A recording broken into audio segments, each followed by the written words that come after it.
بسم الله الرحمن الرحيم. اللهم صل على سيدنا محمد وعلى آل سيدنا محمد وبارك وسلم وصلی علیہ.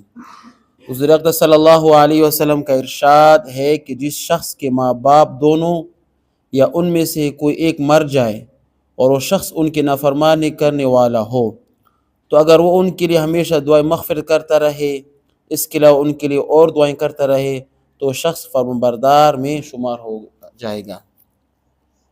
یہ اللہ تعالیٰ کا کس قدر انعام و احسان و لطف و کرم ہے کہ والدین کی زندگی میں بسا اوقات ناگوار امور پیش آ جانے سے دلوں میں میل آ جاتا ہے.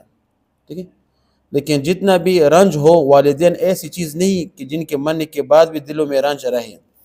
ان کے احسانات یاد کر آدمی بےتاب نہ ہو جائے، لیکن اب وہ مر گئے، اب کیا تلافی ہو سکتی ہے؟ مثال کے جس کی ماں باپ نے مثال کے طور پر ماں باپ کا کہنا نہیں مانا اپنی زندگی میں، وہ مر چکے ہیں، ابھی کیا کریں گے؟ یہ اللہ جل شان نے اپنے فضل سے ان کا دروازہ بھی کھول دیا ہے کہ ان کے مرنے کے بعد ان کے لیے دعائیں کرتے رہیں، ان کی مغفرت کو اللہ تعالیٰ سے مانگتا رہے کہ اللہ ہمارے والدین کی بخشش فرما، مغفرت فرما.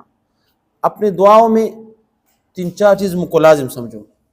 ایک، اپنے لیے دعا کرنا، اپنی والدین کے لیے دعا کرنا، علماء صلحاء کے لیے اور صحابہ کرام کے لیے اور حضرت محمد صلی اللہ علیہ وسلم کے لیے اور تمام انبیاء کرام کے لیے دعا کرنا. ان سب کے لیے دعا کرنا ہے. یہ آپ کا ہمارا حق ہے کہ ہم ان کے لیے دعا، کیونکہ ان کی وجہ سے دین ہم تک آیا ہے.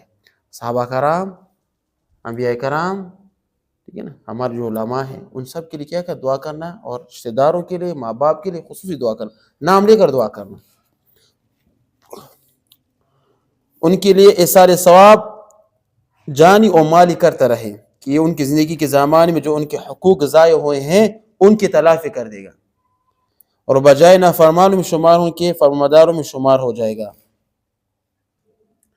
یہ اللہ تعالیٰ کا کس قدر احسان ہے کہ ہاتھ سے وقت نکل جانے کے بعد بھی اس کا راستہ کھول دے. کتنا بڑا احسان ہے. بعض لوگ کہتے ہیں کہ افسوس ہے کہ ہم نے اپنے والدین کو خوش نہ کر سکے، تو بعد میں اس کے لیے صدقہ کرو، ٹھیک ہے نا، اس کے لیے ثواب کرو. کس قدر بے غیرتی اور دلی قساوت ہوگی کہ اس موقع کو بھی ہاتھ سے کھو دیا جائے. ایسا کون ہوگا جس سے ہمیشہ والدین کے رضائی کی کام ہوتے رہے ہوں، اور ادائی حقوق میں کوتاہی تو کچھ نہ کچھ ہوتی ہی ہے. اپنے معمول اور کوئی ضابطہ ایسا مقرر کر لیا جائے جس سے ان کو ثواب پہنچاتے رہے. کہتے ہیں کہ ایسا کام کرنے کی روزانہ کی مقدار اس کے لیے ثواب پہنچ. اب لوگ تلاوت کرتے ہیں، جو تلاوت دل میں کر کے سب ثواب میرے والدین کے لیے، چاہے آپ کے والدین زندہ ہو یا مر چکے، سب جائے گا. یہ سب ثواب کیا ہے؟ انبیاء کرام کے لیے میں نے بخش دی. یہ تمام کے تمام جو نیکیاں میں نے کس کے لیے بخش دی؟ صحابہ کرام کے لیے بخش دی، یا اپنے مرشد کے لیے، یا اپنے شیخ کے لیے جو زندہ ہو، اس کے لیے بھی کر سکتے ہیں، کوئی نہیں. یہ اپنی زندگی پر لازمی سمجھے. جب بھی دعا کر، مثال کہ جب کہتا ہوں کہ سب بیان کے لاؤ تو دل میں یہ دعا کرو کہ میں نے ابھی جتنی تلاوت کی ہیں اپنے والدین کے لیے، رشتہ داروں کے لیے، صحابہ کرام کے لیے، تمام انبیاء کرام کے لیے، اپنے استاذ کے لیے میں نے بخش کر دی. تو یہ ثواب آپ کو بھی پہنچے گا، ان لوگوں کے بھی پہنچے گا. ایک حدیث میں ہے کہ جو شخص اپنے والدین کی طرف سے حج کرے تو یہ ان کے لیے حج بدل ہو سکتا ہے. ان کی روح کو آسمان میں اس کی خوشخبری دی جاتی ہے، اور یہ شخص اللہ کے نزدیک فرمانبردار میں شمار ہوگا اگرچہ پہلے سے نافرمان ہو. ایک اور روایت میں کہ جو شخص اپنے والدین میں سے کسی کی طرف سے حج کرے تو ان کے لیے ایک حج کا ثواب رہتا ہے، اور حج کرنے والوں کے لیے 9 حجوں کا ثواب ہوتا ہے. یہ بھی آئے کہ اپنے والدین کو محبت کی نگاہ سے دیکھنا ایک عمرہ اور ایک حج کے ثواب کے برابر ہے. جب گھر میں جاؤ صرف والدین کو دیکھ کر مسکراؤ، آپ کے لیے ایک عمر ایک حج کا ثواب. ان کی خدمت کرنی چاہیے، ٹھیک ہے.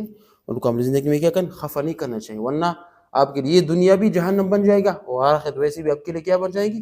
جہنم بن جائے گا. صحیح ہے نا. وآخر دعوانا ان الحمدللہ.